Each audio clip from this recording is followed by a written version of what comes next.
لە بەرامبەریشە نخبەیەکی تری سیاسی هەبوو کە زۆرتر کەوتبووە ژێر کاریگەری بیرمەندانی ڕۆژئاواوە بە تایبەتی کە هەندێکیان لە ڕۆژئاوا خوێندبوویان لە بەعەساتی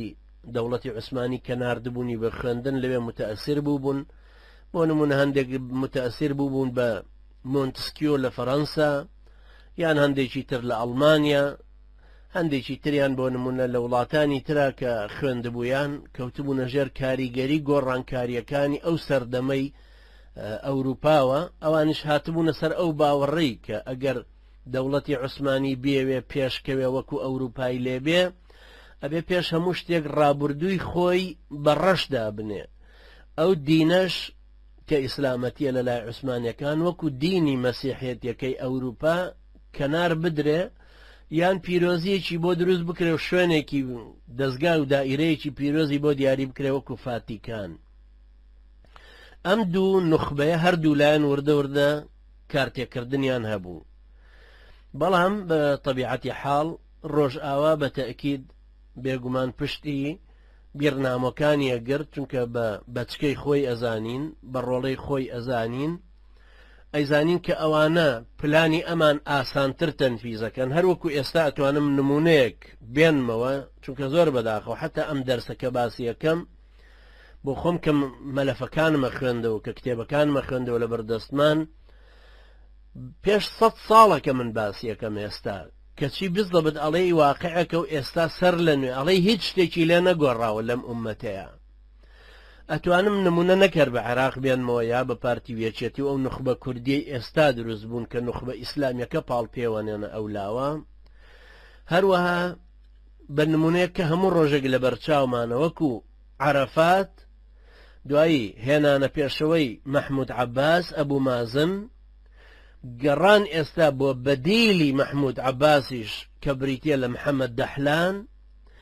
کە ئەمانە بریتین لە نوێنەران و هەڵسوڕێنەرانی پرۆژەی ئیسرائیلی ئەمریکی ڕۆژئاوایی بەسەر کۆمەڵگەی فەلەستینیە لە بەرامبەریشیانە نخبەیەکی ڕۆشنفکر کە بریتین لە حەماس و ئەوانی تر بە تایبەتی حەماس نوێنەری میلەتی خۆیانن ڕەسەنێتی و نوێخوازیان تایە بەتوانان شەعبیەن زۆر پێشکەوتون هەموو بەهاو نەریتی کۆمەڵگەکەی خۆیان پاراستووە لە ڕواڵەتیشە واجهەیەکی گەورە بە قووەتی حیزبیان دروست کردووە بە پەرلەمان هاتوونەتە پێشەوە